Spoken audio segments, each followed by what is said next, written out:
Kasus dugaan korupsi pengadaan ruang operasi dan ICU pada RSUD Kabupaten Lombok Utara tahun anggaran 2019 yang menyeret 4 orang sebagai tersangka tiba pada agenda pembacaan tuntutan Senin kemarin. Keempat orang terdakwa tersebut masing-masing adalah Kepala RSUD KLU, Dr. Samsul Hidayat, pejabat pemuat komitmen E. Bakri, rekanan Darsito, dan konsultan pengawas Sulaksono. Para terdakwa dinyatakan secara terbukti dan meyakinkan bersalah melakukan tindak pidana korupsi sebagaimana dakwaan primer.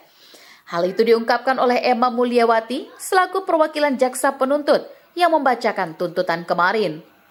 Dalam dakwaan primer, para terdakwa didakwa pasal 2 ayat 1 junto pasal 18 UU nomor 31 tahun 1999 tentang pemberantasan tindak pidana korupsi, sebagaimana diubah dengan UU nomor 20 tahun 2001 tentang perubahan atas UU nomor 31 tahun 1999 tentang pemberantasan tindak pidana korupsi, Jo pasal 55 ayat 1 ke 1 KUHP. Dikutip dari Harian Radar Lombok menyatakan dari keempat terdakwa, Darsito selaku rekanan pada proyek tersebut dituntut paling lama oleh jaksa penuntut. Darsito dituntut pidana penjara selama 8 tahun, dikurangi selama terdakwa ditahan. Selain itu, Emma turut membebankan kepada terdakwa Darsito untuk membayar uang pengganti kerugian negara sebesar 1,3 miliar. Dengan ketentuan, jika terpidana tidak membayar uang pengganti paling lama dalam waktu 1 bulan sesudah tuntutan pengadilan yang telah memperoleh kekuatan hukum tetap, maka harta bendanya dapat disita oleh jaksa untuk menutupi uang pengganti. Dalam hal ini, terpidana tidak memiliki harta benda yang mencukupi untuk membayar uang pengganti, maka dapat diganti dengan pidana penjara selama 4 tahun. Sedangkan untuk terdakwa Samsul Hidayat, E. Bakri, dan Sulaksono, berdasarkan fakta hukum tidak menerima aliran dana korupsi tersebut untuk memperkaya diri sendiri, sehingga mereka dituntut pidana penjara selama 7 tahun 6 bulan. Terhadap ketiga terdakwa ini, Emma tidak menyertakan uang pengganti kerugian negara, melainkan hanya dituntut membayar denda sebesar 300 juta rupiah subsidiar 4 bulan kurungan.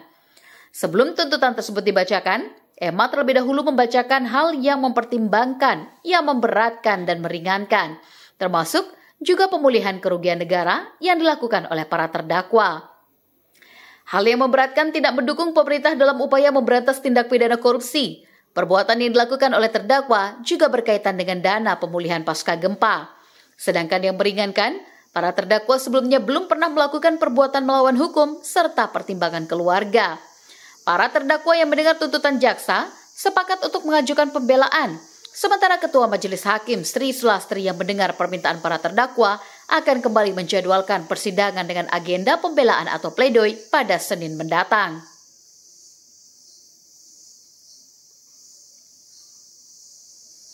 Diketahui, pada kasus tersebut menjerat Kepala RSUD KLU Dr. Samsul Hidayat, pejabat pembuat komitmen Bakri, rekanan Darsito, dan konsultan pengawas Sulaksono. Dalam pelaksanaan proyek tersebut muncul persoalan. Pekerjaan itu menjadi temuan Badan Pemeriksa Keuangan mencapai 212 juta rupiah. Namun dari proses penyidikan dan hasil audit yang dilakukan Inspektorat NTB, muncul kerugian negara sebesar 1,57 miliar rupiah. Proyek ICU tersebut dibangun PT Apro Megatama dengan total anggaran 6,4 miliar.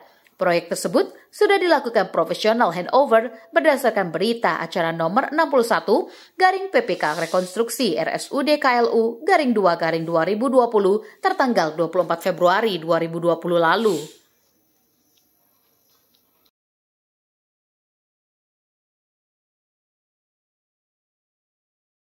Dari Lombok Utara, Syananda Utama mengabarkan.